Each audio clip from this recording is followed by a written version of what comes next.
The best of the Dean Blundell Show is a misnomer. It infers that there is quality involved in the Dean Blundell Show. What this actually is the least worst of the Dean Blundell Show. The most tolerable. This is the best of the Dean Blundell Show. On the edge. Nice to studio, our friend, your friend, Canadian Rick Mercer, everybody. Hello. Hey. Hello, Mr. Mercer. It's so nice to be here. Is it? Yes. Do you like coming still? Are we still cool? Yes. Yeah. Yes, you're the coolest guys I know. You don't get out much, huh? No, I didn't think so, it's yeah. a pretty cloistered life. You had your 150th episode. Yes. Which is, let's just say, Mercer, 150 episodes. My cameraman and I had a bet after the first week that I'd be canceled after 6 episodes, and now it's 150. Wow. That's pretty good. So wait, who won the bet? Well, we weren't canceled, so I thought we were going to be canceled. So, but I never gave him the $20 because I thought that'd be bad. That'd be bad mojo, right? That'd be bad luck. Yeah. Hey, look, we're still on. We're Here's still $20. Yeah. I still owe you $20. But you've basically rooked people into watching this week because you've got puppies. Apparently, I got puppies on the show. Okay, I go to a humane shelter and I do everything that you got to play with the puppies, and then you gotta frolic with the puppies, and you got to show close-ups of the puppies, and then there's cats too, of course. And bunny rabbits. Although the woman said, she said, now we're going to go feed the rabbits. And I said, I love rabbit. And then came out wrong. You know? Yeah. How do you, can I adopt a brace of rabbits? One won't do. According to this recipe. Do you have any sauce I could adopt as well? I think I need at least 3, according to this. And check out my keychain. Yeah.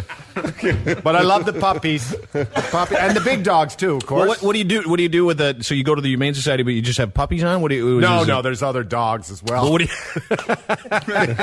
Look, you know what? This is what it kind of crossed my mind. You know, there's so many good causes, so many kind of cool kind of things you can check out, but humane societies, you kind of forget about them because they've always been there and they're not often on the radar, and you know, they loads of volunteers because the puppies, did I mention the puppies? They need to be played with. They sure do. And so I did that, and then I also put a microchip in a cat.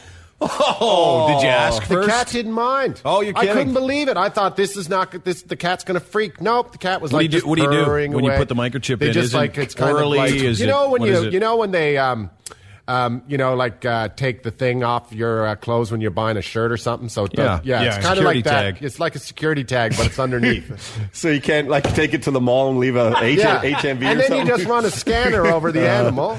And I saw while they were there, a stray came in and they went beep, beep. And this phone number came up and they just called the person. They said, we got your cat. Okay, so you got the puppies, which is perfect for the ladies. What do you have for the fellas? What do you got? You got something against a puppy. Firefighters College. Sarnia. You have something for the ladies. Yeah. And they do serious firefighting. Massive incinerations going on. And you don't extinguish the fire. You have to push the fire back with the hoses. And then someone's got to crawl in there and turn off the valve, right? Yeah. It's crazy What stuff. happens if you fail? If you fail, die, it's like me and you standing next to each other. I got a hose, you got a hose, right? If I say, oh, look, a puppy, and I get distracted, I win. No, you are incinerated. You don't win. Oh, I lose. How was it tough to handle those hoses? The hose, at one point, I lost control of the hose. At one point, it kind of flipped around, and they all ran towards me, right? And I said, no, it's fine. And then, and it hit my helmet. Oh, you got hit in the helmet? Yeah, it just nicked the helmet. He said, no, you don't understand. He said, if that hose hit your face, it would cut your face off. Kill He didn't say it cut your face off. He cut your face right off. He said, that's a lot of pressure. It is. And that's no good for television. No. I don't know. You can't cut your face off. It's great for YouTube. Welcome to episode 154. My face is healing. Yeah, that'd be bad. You and Charla Nash. Yeah, that'd be anyway, no good. so the chimpanzee lady, she knows what that's all about. Oh, don't talk about that. That freaks me out. Does it really? Chimpanzee story? Why don't you do something on that? Because that's interesting. What too. is it? They Rick Mercer's our guest, by the way. From the groin, right? No. That's what a chimpanzee does. No, it ate her face. Yeah, but first they go for the groin, then they go for the face. I got to ask you a question then. It's while you're concentrating on your groin being eaten they get the face. They go for the face. I read the article. It's horrifying. Can I ask you a quick question then? In this case, the chimpanzee did not go for the groin, went straight for the face first. Oh, no. So it makes you wonder what maybe the lady was doing before she got there. Oh, she went right for the face. Best of. Get your best of right here. This is the best of the Dean Blundell Show on 102.1 The Edge. Time for open phones. At The Edge. You know that chick that just called in about her boyfriend doesn't last very long? Mm-hmm. Like, no more than 30 seconds, Yep. 15 usual. Okay. I've been to my fair share of Fantasia parties. Do you know what those are? No, but when you tell us the story, can you whisper it? Oh, I'm sorry. I'm just so excited. No, we meant in a sexy voice, not to be discreet. Yeah. If you tell us a story about these parties, can you whisper it in a sexy voice? Okay, well, these are sexy parties. Okay. It's where a bunch of girls get together and drink a bunch of wine, and a lady comes over and shows you different products and different toys that you can use in the bedroom. What else do they have at these Fantasia parties? We just got a great one in our home. This thing called have you heard of the Wii Vibe or whatever? No. Oh, the Wii Vibe? Yeah, see, she knows it. Oh, she got the Wii Vibe? I got it. I don't have the Wii Vibe, but I've seen it. It's neat because Is it's it like on a game where it's you- on a remote control. So Yeah. So you So you can pretend you're bowling and then she has an orgasm. Oh, wicked strike. knock down Play all the tennis pins. and then she's all over the place. Six love. Do you have one of those, ma'am? I don't have a Wii Vibe, no, but there are a number of other things that I've purchased from these. What do you have? What kind of stuff do you have? Just, AIDS, I guess you could call Oh, them. no. I'm sorry to hear, You man. can buy that at sex parties? I thought you just contracted it, unfortunately. Goodness. That is a tough A lady thing to- comes and brings you AIDS. Man, are you okay? Okay, guys, tonight's special, not only do we have gonorrhea, syphilis, and the clap, we got some AIDS in the house. We also have numbing agents. So you won't feel bad about it when you get AIDS. It's okay. I didn't know they sold AIDS at sex parties. I thought you just got it unfortunately.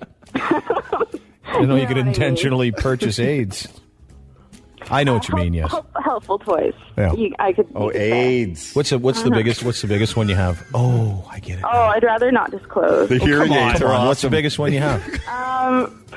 Pretty big. Like how big? Do you know the Great American Challenge? Great American Challenge. Is this on the internet? You can find it. What's yeah. the Great American Challenge? Is it a sex challenge? It's a toy. It's a. If it's a challenge, it doesn't sound comfortable. Wow. Is it a giant mountain? Great American it's a huge challenge. dildo, largest dildo ever made. Oh. You have that? You have one of these? Possibly.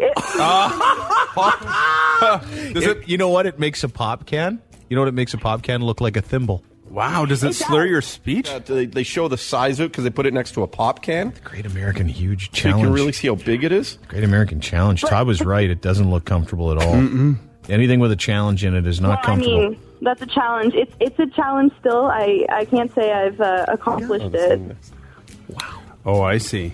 The strength is low and the noise level is low, which is good. The batteries you need 3 AA batteries. Scent is plastic. I beg to differ, Dean. The noise level is very high when you're jackhammer. screaming. The best of the Dean Blundell Show on 102.1 The Edge. Todd got a chance to go and get into the dressing room of the Toronto Maple Leafs. Yeah, it's a guy we've met, another defenseman, a young guy, and it's great just to interview him in just after some action. Here is Keith Ollie. Keith Ollie, ladies and gentlemen. Here's Keith Ollie. Oh, baby. Now, the Dean Blundell Show presents Get to Know Your Toronto Maple Leafs. All right. Take a load off. The early morning, eh? Yeah, but I'm on a hockey player schedule. I get a nap every afternoon. Yeah? Yeah. You got a little shutdown session? Oh, you got to. All right, so hanging out with Keith Ollie, and so what's it? Are you with the Leafs? Are you with the Marlies? Where are you playing? I'm with the Leafs right now, but after this 3-game losing streak here, hopefully we can get out of this, and things aren't very fun around here when we're losing. You got this 3-game losing streak, and I hate talking hockey, but I do have to ask this. Do people start getting a little tense around trade season time? Is that I know all the boys love being together here too, right? Yeah, for sure. Everybody's nervous about that. Have you ever been traded? I forget. No. Yeah. I was traded with Dion, actually. Oh, that's right, man. You were the guy that Burke's like, trust me, always going to be. I was like the towel they threw in that trade. So that was sort of my point. Do sometimes guys get traded and say like, oh, you know, I'm worth more than a 5th round draft pick or something? Do guys take that personally sometimes? Oh, for sure. I think you know, it's just human nature to look at what you were getting traded for, and you know, I think sometimes people wonder, you know, am I really worth that or whatever else? But you know, if I was traded, say for like I don't know, someone that I didn't think I was a quality player, I would go and play him in EA Sports and just like prove that my ratings are better and stuff. Yeah, exactly. Like if you were traded for your co-host there in the morning show, like what would you think? Yeah. Well, I mean, I know what he would think, that I'm not even on that same realm right there. I would be the bag of bucks in that trade. Yeah, exactly. You're cheap. You're cheap commodity. I'm extremely, you know what? And salary cap friendly.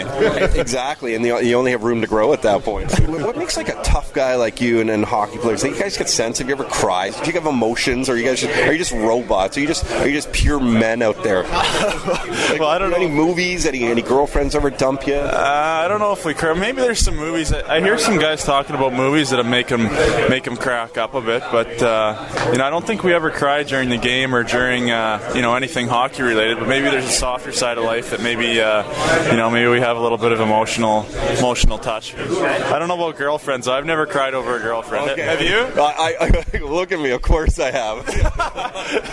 And then you cry for a day. Try and get one more in a day sometimes. Are you dating anyone now, or do you have a lovely lady friend? Yeah, I'm taken right now, actually. So okay, right now. Hopefully she doesn't dump me. I don't want to be crying in the near future. Well, let's hope not, and let's also hope you don't get traded. You're I know sort of you go back and forth a little bit, but when you're up there, man, you're doing some awesome things. Well, thank you very much. Hopefully I can stay up here and keep helping the team out. Yeah, so you got to hit some guys some more. Yeah, I know. I'm working on that. Trying to be more aggressive. They say it's a fast game out there.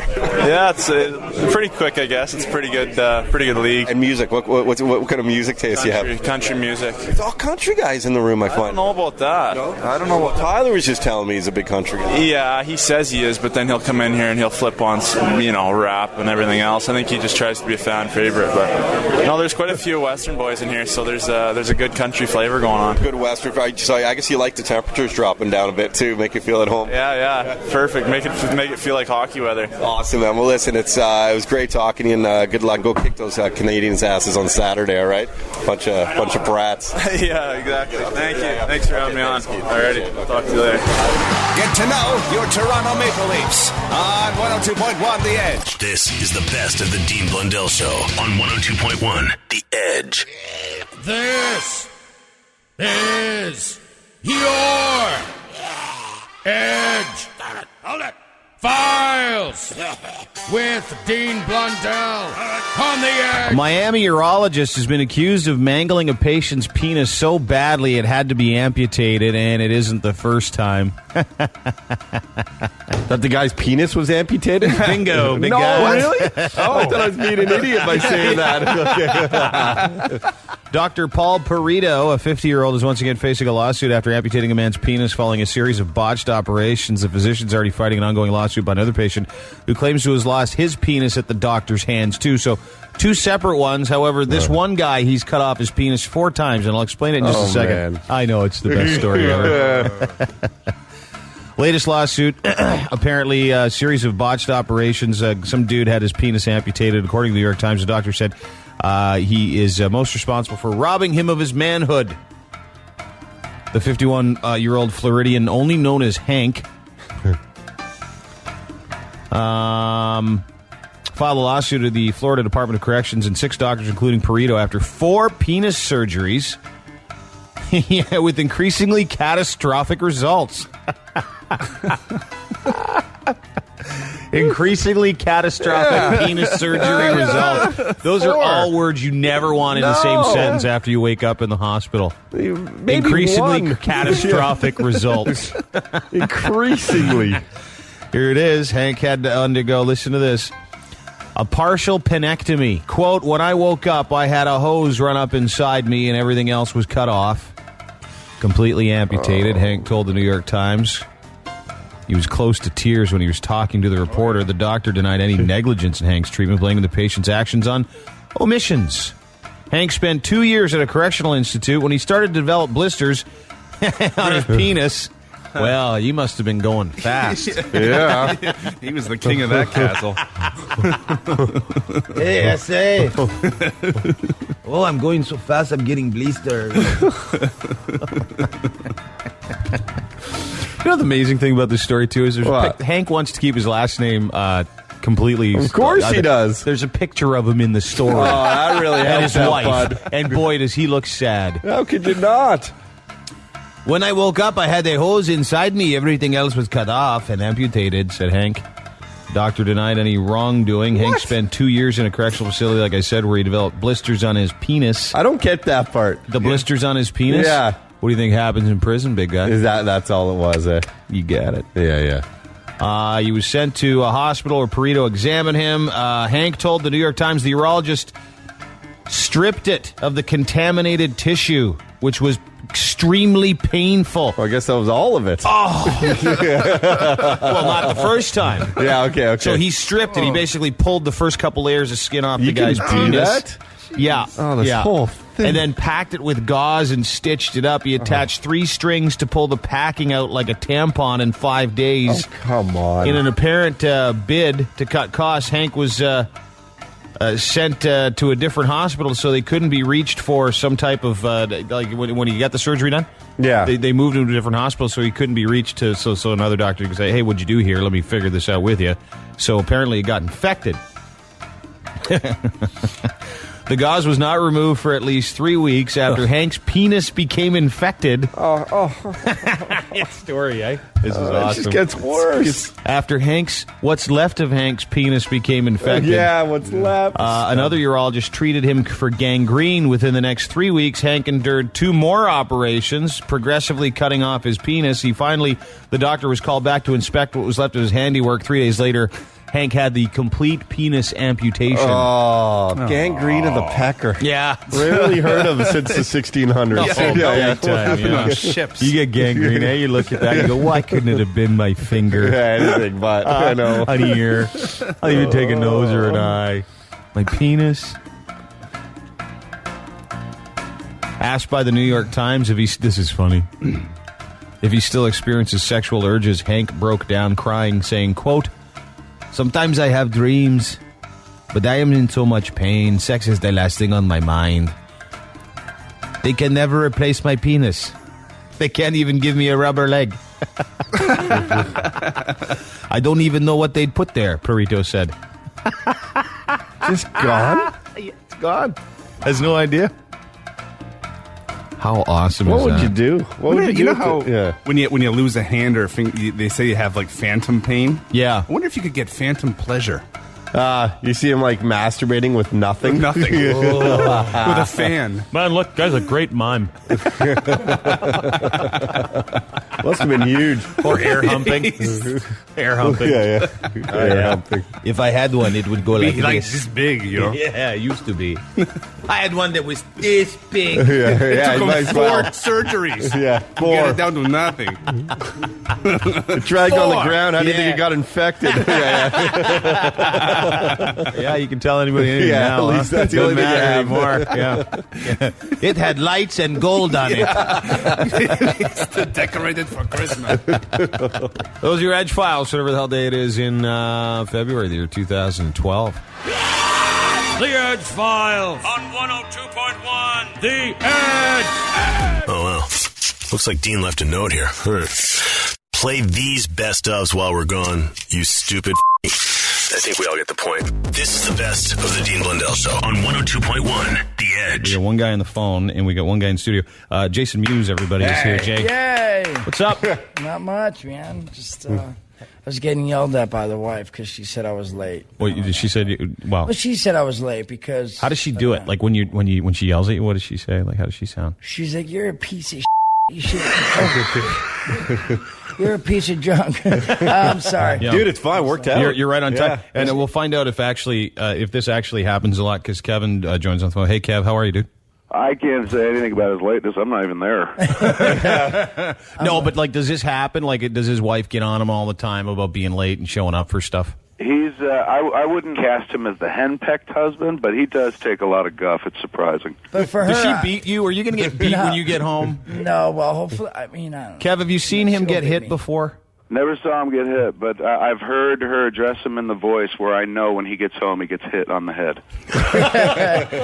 He's she never really yells at me in front of him, so it's pretty funny. But. My wife's not like that. She doesn't henpeck me at all. I learned long ago in this game to just always submit. You know what I'm saying? She broke my spirit years ago like a horse, like wildfire. I tried that, though. It doesn't work. I'm like, you're right, babe. You're right. I'm such an idiot. And she's like, yeah, but you know what else you are? It doesn't stop. Yeah, you can't. Exactly. I tried that. Kevin told me that. He's like, dude, just, submit and let her. She's always right. And I'm like, you know what? She is always right. And I'll tell her she's right, but it doesn't matter. I hear him, too. It's so funny when he's just like, and Muse has his calm voice, but it sounds so condescending when he talks to her. He goes, Jordan, I know you're right, okay? I realize you're right about this, but you have to understand one thing. Like, he tries to come at it softly, and then she'll just add another thing, where she's like, another thing. 5 years ago you did something, and hit him with that.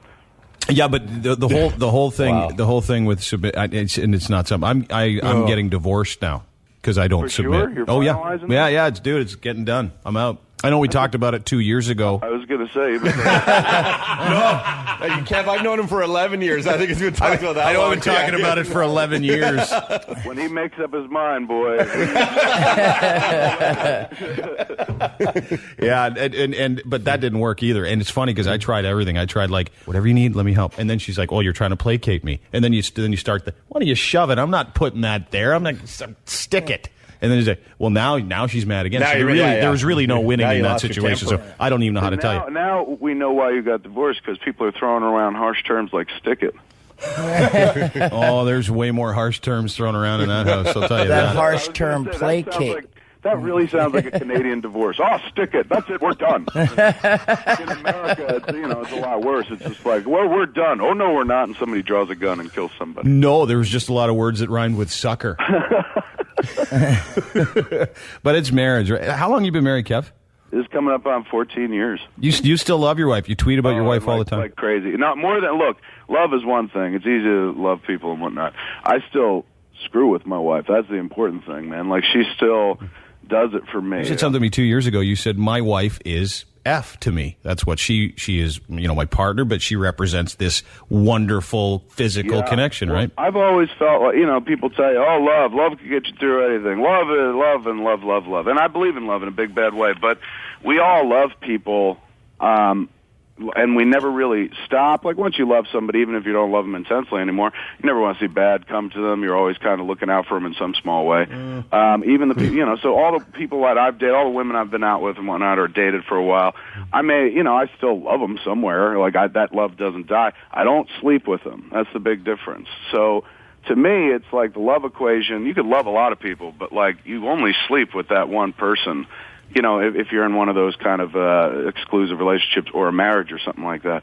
And so that part of it has to be the strongest. Like, because I've watched people for years, man. Ever since I got to this planet, you see all manner of marriages fall apart, and usually it has something to do with the sex, man. If that sex is strong, you can get through anything. You can hate each other's guts on certain days, so long as you got that, man. That's the cement and the glue. Glue. You said glue. Dude, Kev, I concur.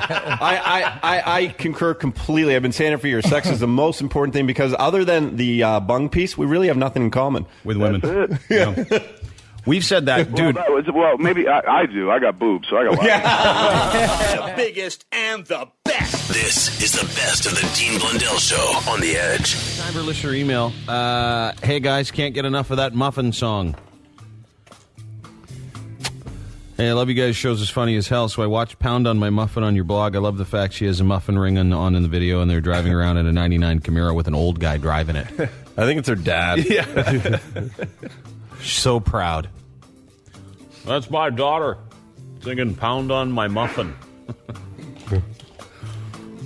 It really is an amazing video. Someone sent it to me. This is why I'm using it in a listener email, because a listener said it to me, hey, this thing's going to go viral. You got to check it out before it does. There's like 92,000 hits on it. It's a good call. It is, it will get to millions for sure.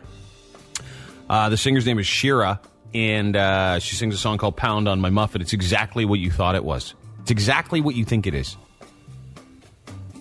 I'll save you this part. Goes on. I know you miss this muffin. That's how it starts. I know you miss this muffin. I've never said those words. There's a lot of stuff I say here I've just never said. Like, I know you miss this muffin. And call me hustling, pushing what I'm copping, cheaping for free on that bomb hypnotic. My shades are Versace and my drawers are a secret. So sexy in Victoria's Secret. I smoke on that perp, I keep it lit cause I do you better than a first aid kit, kid. I'm a very freaky girl, don't give it up for nothing. All he wanna do is just put pound on my muffin. All he wanna do, all he wanna do, all he wanna do is just put pound on my muffin. I'm a very freaky girl, don't give it up for nothing. All he wanna do is just put pound on my muffin. Pound on my muffin, pound on my muffin.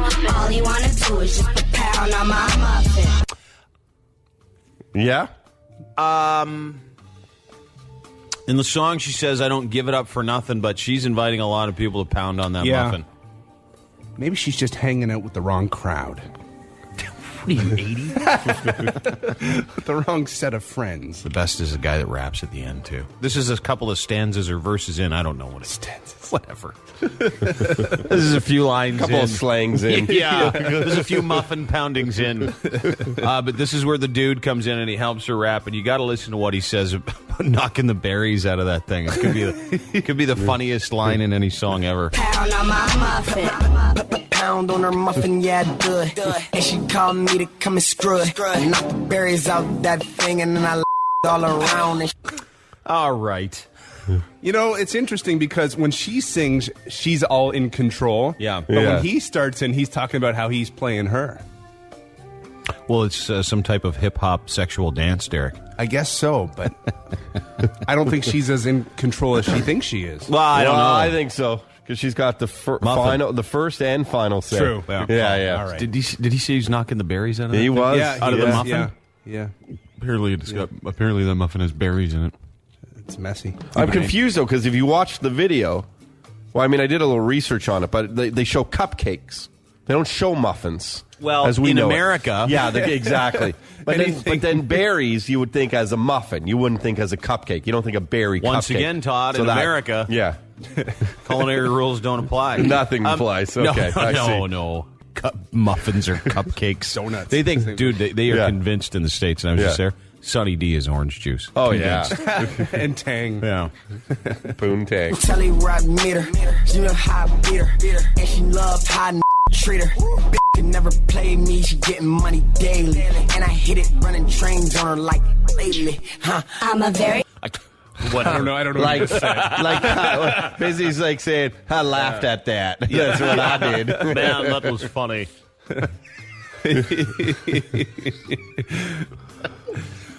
Amazes me that people actually, and I gotta say, musically, it's not that bad.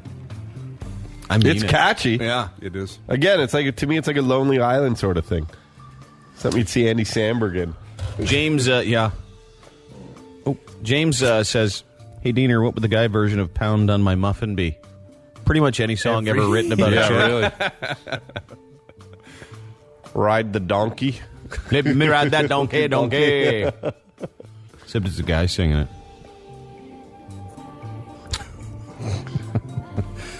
Pound on my pud. Yeah, pounding on my pud. That's far more direct. Yeah. But, dude, you think if a guy made a song called "Pounding on My Hot Dog" or "Yanking on My Sausage," that it would be looked at as cutesy as "Pound on My Muffin" is? Or liberating. Yeah, it's great. Dude, it's awesome for women. I think it's terrific. Yeah. She's taking control. Yeah. She's in control of the muffin. Just leave her some weed and some hash in the sack, and you're good. Check this out. The guys are on vacation, but you're still hearing them. Trippy, huh? I'll bet they'd be pissed if they knew. This is the best of the Dean Blundell Show on 102.1 The Edge. This is your Edge. Hold it. Files with Dean Blundell on the Edge. I'd like you to meet Jeffrey Don Watson. He's 48, arrested earlier this month after an employee at a modern maternity store said he exposed himself as he tried on some bras and dresses. Why was he in the maternity store trying on ladies' clothes? Because he was pretty fat. He had been there several times, according to employees. He had frequented the place, would often ask women if certain things fit, try things on. Watson once approached the cashier with his selected items. After paying for the merchandise, he reportedly told the woman he had some additional clothing he wanted to try on and return to the dressing room. The woman told police Watson again asked for assistance. She claimed that when she came into the dressing room, he was rocking the bra and a pair of electric blue crotchless panties, brah, with his package exposed and erect. He just got off on... What do you think of this outfit? Oh, my wiener's up. Imagine that. He apparently repeatedly asked the woman to look at him. Look at me. Look at it. Look at it. Does it fit? She no, like especially in the middle. Yeah. She claims she refused to do so. She demanded they vacate the premises. The woman reported the incident to the manager, called the police, and he was arrested after the woman identified him in a photo lineup. He was still wearing the bra and the crotchless electric blue panties. I guess that'd be pretty easy to spot. Yeah, him. Really. And the yeah, big that's Steve. him right there. He's still got And you know why he tried on pregnancy clothes? Because he was fat. So yeah. They had room to move. Actually looks like a pretty good idea if they got some good AG jeans or something. Especially on a hot day, right? Yeah. Looks good. Let you breathe everywhere. Yeah, big time. Unidentified thief was apprehended by store security after setting off the exit alarms. This happened in the Czech Republic. Reportedly, the guy was able to produce a pair of stolen items. Oh, man. Police arrived. They searched the suspect and found a tube of lube called Indolona. Had also been stolen from the store and opened. Oh, I see. The police did. Yeah. It's coming together, smart huh? crook, though. Yeah. I'm just reading this. Yeah. According to reports, this caused the police to suspect that some headphones and an MP4 player were lubricated and put in the suspect's rectum. Man, that's a lot of work to steal stuff. I do not like music, but my intestines live for AC/DC. What an idiot. The man admitted to having the devices actually inside his body. Deputies said that they waited for him, lubed him up again, gave him some encouragement, and he indeed, after 10 minutes, coughed up various objects, including some scissors. Cough them up? What do you mean, coughed them up? Oh. Well, squeezed him out, pushed him out. Scissors? Yeah, I don't know how. I don't know what kind. I don't know if they're ones you get when you're in elementary school that you'd be a complete moron if you can actually cut yourself with those. I still don't know how lube makes those gentle. It's not so much I don't think it does, dude. Yeah. It's the handles. And Stratford man who tried to drive through a DUI checkpoint on Saturday was arrested after cops said they found a bunch of weed in his car as well. Stephen Hines of Stratford was charged with illegal distribution of marijuana, possession, and a bunch of other crap. He's also was in 1,500 meters of a school, which he's apparently not allowed to be either. God. He's been caught selling weed at schools, too. He drove his white Honda towards a DUI checkpoint on Saturday. Apparently, an officer spotted a crack in the windshield, no front license plate. It's always those things, eh? Yeah. That's how they get you. Make sure your car's up to, If you're wasted and you got 3 pounds of weed in your car, just get your windshield fixed. Yeah, make sure the headlights are working, all of it, okay? Yeah. He rolled down his driver's side window. The officer smelled marijuana. As he looked in the window, he said he could see some loose green plant-like substance on the carpet floor of the driver's seat. When the officer asked if he had more weed in the car, he said, "Yep." Yeah, man. When asked how much, he goes, "Quite a bit." What do you need? When the officer informed it was illegal to have marijuana, he said, hey, this is just a drinking and driving check stop, right? You can't do anything else. No. I can murder someone right now. You can just bust me for a DUI. He's like, no, dude. You're out of your jurisdiction. When the officer was told he was out of his jurisdiction, that's when he arrested him. He said, this is a great story. If this isn't a smoking and driving check stop, this is a drinking and driving check stop. Awesome. That's when the officer gave him a breathalyzer and he blew 4 times the legal limit. He said, now it's a drinking and driving check stop, and now I'm going to take all the weed out of your car, bro. Well, he didn't like that at all. He started kicking and screaming, but it didn't matter. They all found about 3 pounds of weed and about $5,000 in cash. Bummer. Hang on, officer. I'm going to snort it up, too, because this is not a Drinking and driving. It's not a coke and driving check stop. That guy's awesome. I know. There's a technicality here, officer. Yeah. This is a drinking and driving, not a smoking and, It just doesn't work. Didn't for him. Those are your Edge Files, whatever the hell day it is in February of the year 2012.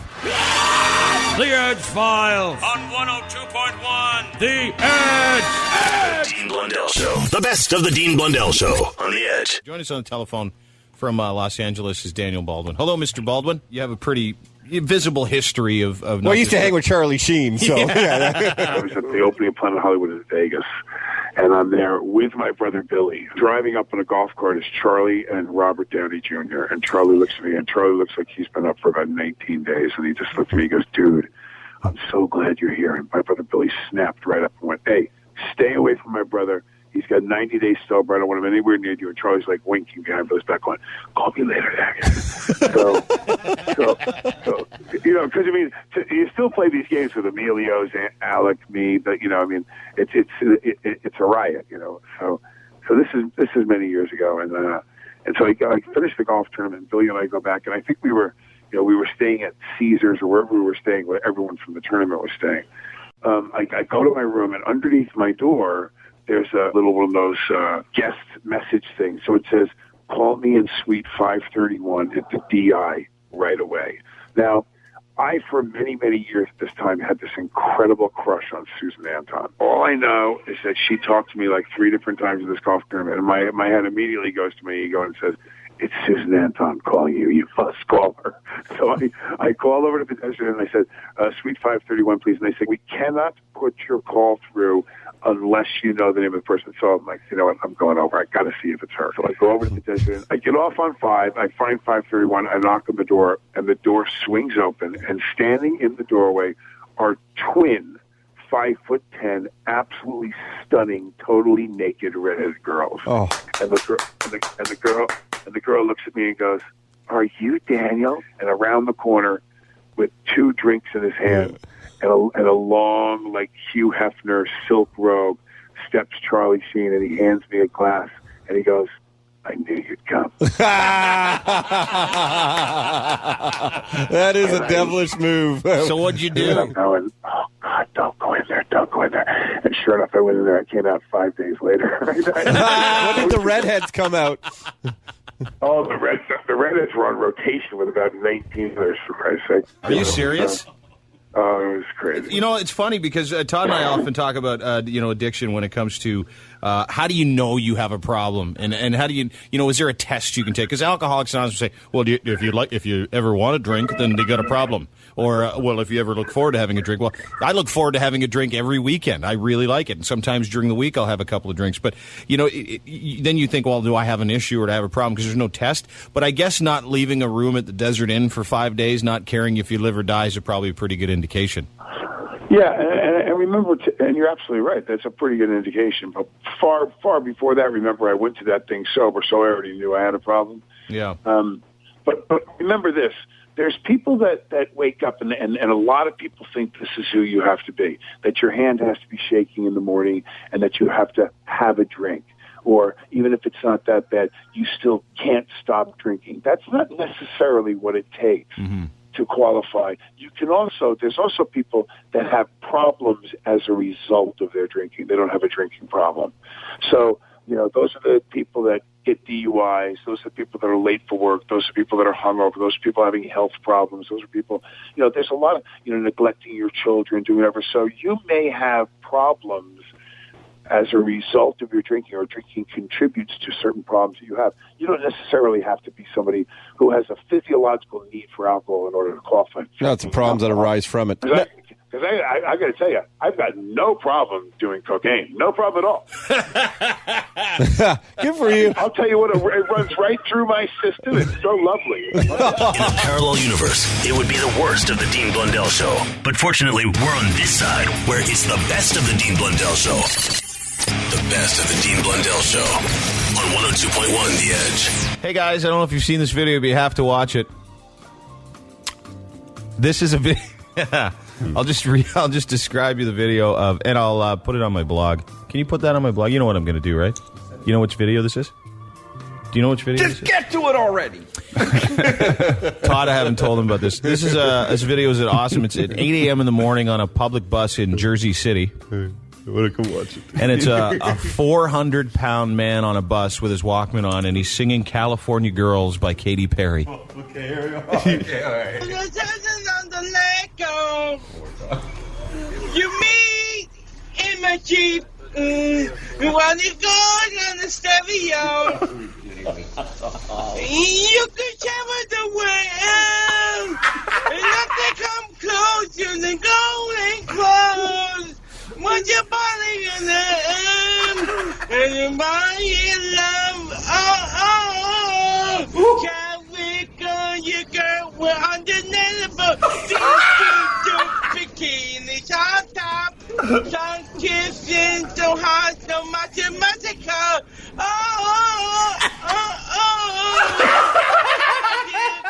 You girl, we're undeniable. 5 face beer, we got it all night.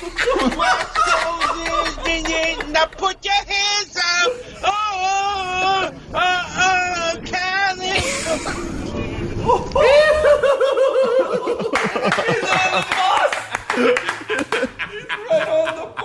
That's where it is. He's the guy, man. He is doing karaoke on the bus. Goodness, right on the bus.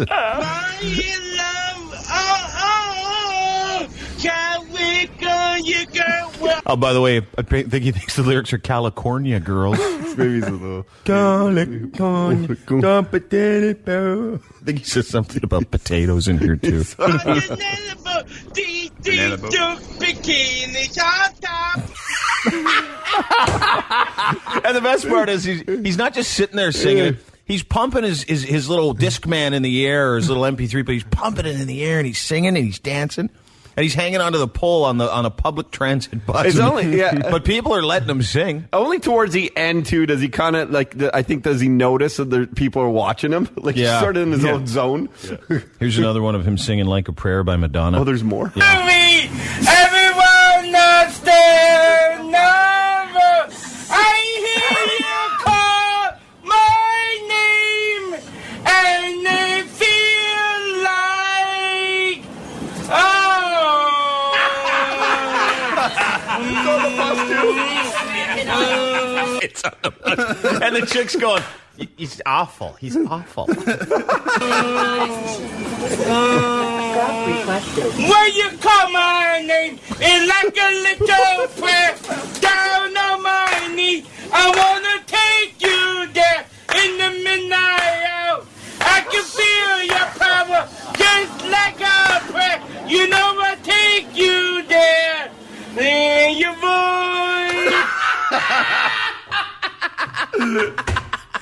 That is phenomenal. And here comes the best part. This is the best of the Dean Blundell Show on 102.1 The Edge. The Edge. Was that movie really out of focus? Did that actor really not have a face? No! It's the Blind Movie Reviewer! Derek's blind. He goes to review movies, and this was widely regarded as one of the worst years for movies in the history of movies. That's what they said this year. It? Yeah, that's what I heard. Yeah. Huh. Lowest gross. They said the best part about 2011 is that it's over. And Derek, do you feel the same way? Did you run out of options for movies or what? Because I don't even know what you're doing here. Well, listen, you guys. I originally went to Contraband, and you guys said, "No, Derek, you should really do your review because there's a lot of buzz about this one, about the film The Artist." Yeah, because it was a huge surprise at the Golden Globes. So I was kind of joking with Derek, like because no one has heard of this movie. Well, don't you guys me because I didn't. Yeah. For sure, I would go see Contraband. So it was Todd. So I kind of pushed it on you to say, hey, check this out because no one. How the hell did this thing win awards? Yeah, and it's strange because it's got a cast that you probably largely haven't heard of. The one guy, the head guy's Jean Desjardins. Yeah, he's French, right? Yeah, Bérénice Bijot, who is a French actress. Yeah, very well. Good job with the accent. Thank you. Buddy. And she's. Tell you what, when English people do like the real hardcore French accent, drives me nuts. Only when you do it, it doesn't. I don't know why. Well, and the other person that's in this is Jean Goodman. No, John Goodman. No. Okay. He was from that show Roseanne. No, that sounded Mexican. Yeah, you're one. right. Yeah, okay. Roseanne, Spanish. Bar, I don't know. Je ne sais quoi. So I, again, hadn't heard of this film. Went to it, and as I said before, I still haven't heard anything from this film because it's 98.5% silent film. Why'd you send him to see it, you stupid idiot? 100 minutes. I thought the beginning Why'd you credit. send him to see a silent movie? Because he's blind. You're a dick. I thought that I'm like, man, these credits are going a long time at the beginning. Long time. So Did you know it was silent when you said it? You knew? You're a dick. Well, this review ought to be fun. Well, then. yeah. Well, I've compiled some clips here, and I mean, maybe you can understand why this is getting a lot of Oscar buzz. Right. So let's play the first clip, okay?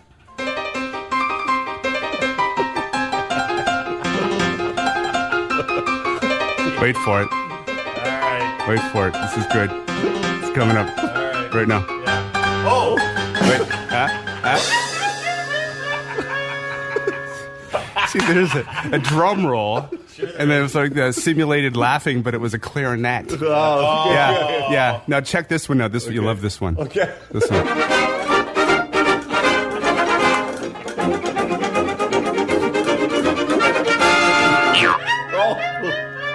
Someone got pricked or something there, Oh, no. Yeah. Someone got pricked there. Went sour. Yeah, and they had a little sour Someone face got on poked? that one. Someone got I think, poked, I think so. Or tripped. And this one's the one that's going to clinch it for the Oscars, I think. I'll check this one out.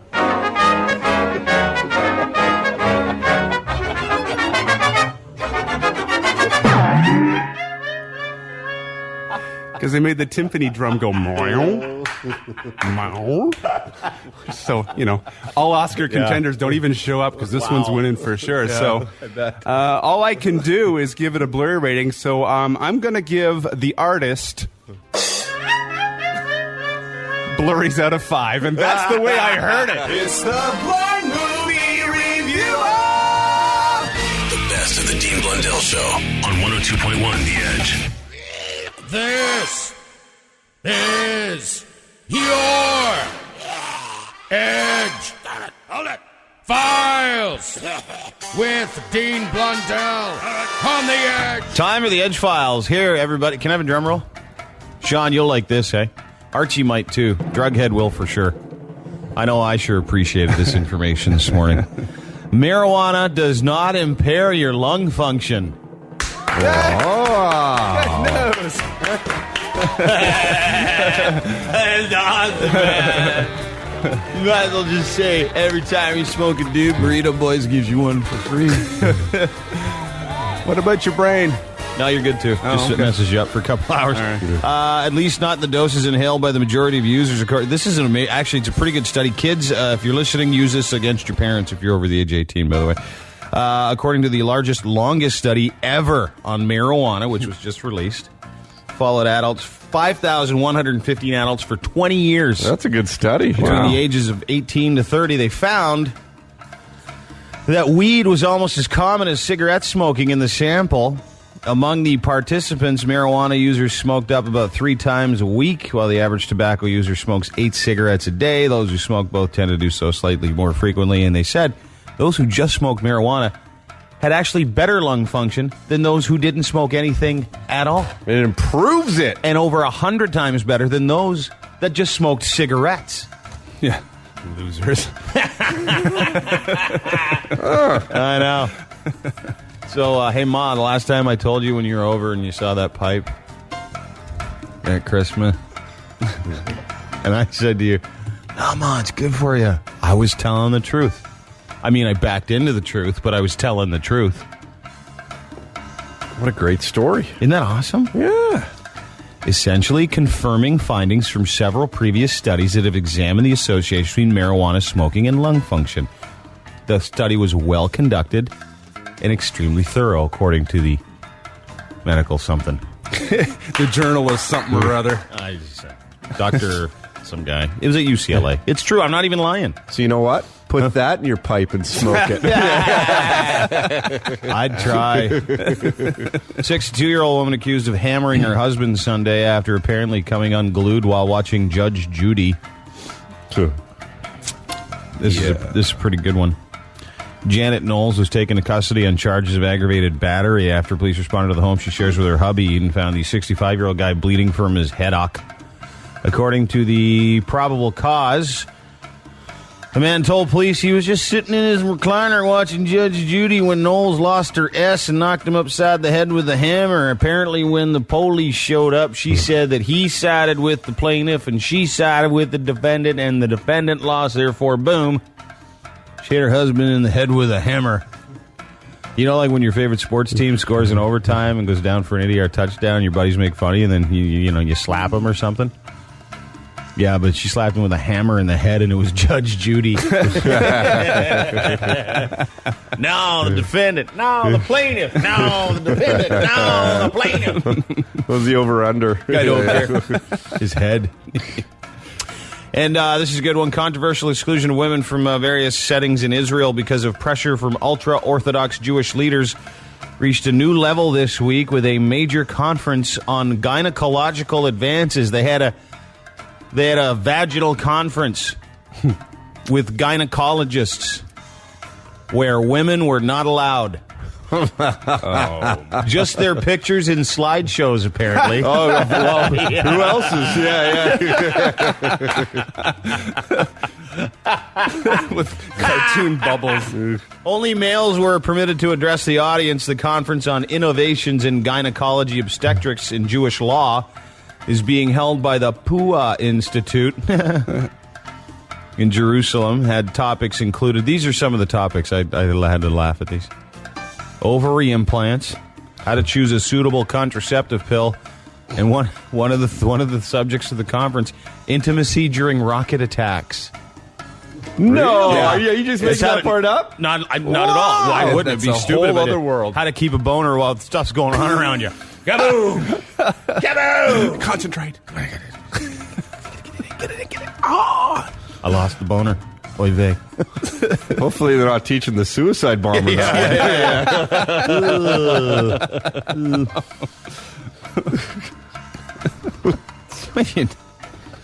And we're going to do a gynecology conference.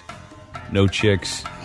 Well, women should do a testicle conference and not men. Yeah. They can do it too. Those are your Edge files, whatever the hell day it is in February, the year 2012. The Edge Files on 102.1. The Edge. The good, the bad, and the ugly. Really, it's just the bad and the ugly. This is the best of the Dean Blundell Show on The Edge. So there's a couple things that we like about the city. Is one, it gives us access to some of the greatest things and some of the most interesting people. The X is no slouch for running into great people. Neither is Monster Jam. And Todd, you went yesterday. Yeah, thanks to the people hooked us up over there, Beth and the crew, and gave us a great opportunity to talk to, the ones who attend Monster Jam. These are the Dean Blundell Show presents Monster Jam. All right, it's Todd on the street. I'm back for another year of Monster Jam math. Yeah, baby. You know some math? Very little. Okay, well, okay. Let's just say there were 20 monster trucks competing today, okay? And 8 of them broke down, 3 of them caught fire, and 2 of them got flat tires. How many would be able to go? 9. How many? 9.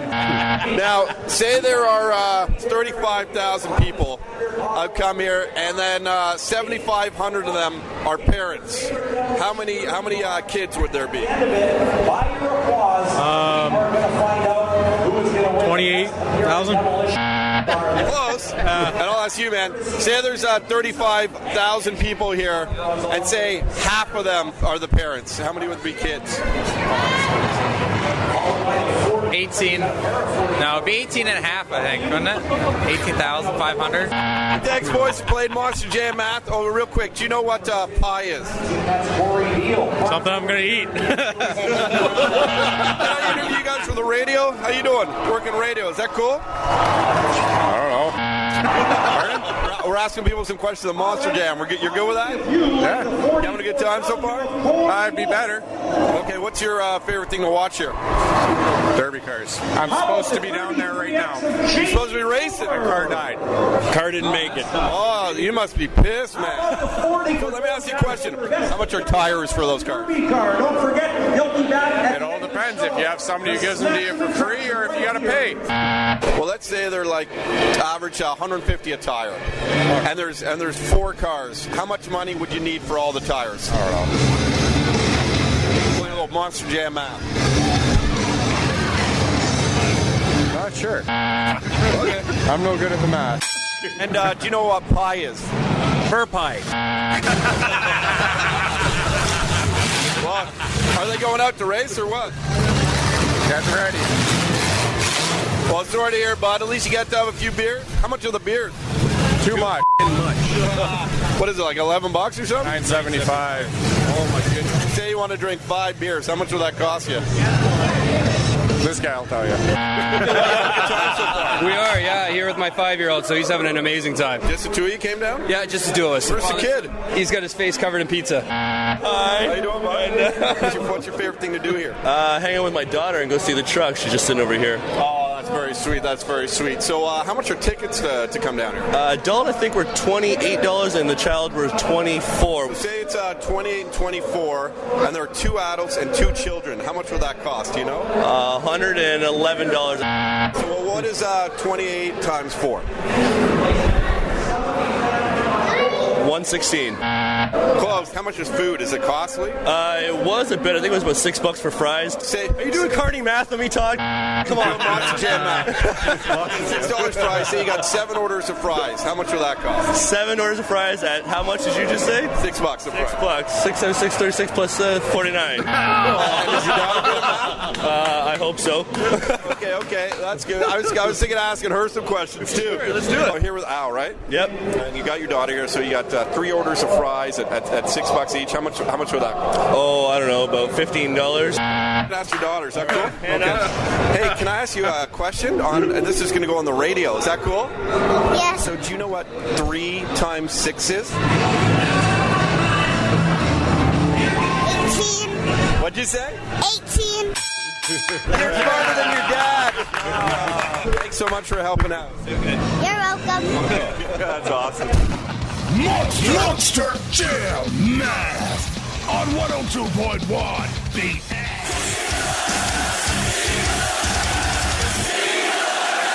The Dean Blundell Show, 102.1 The Edge.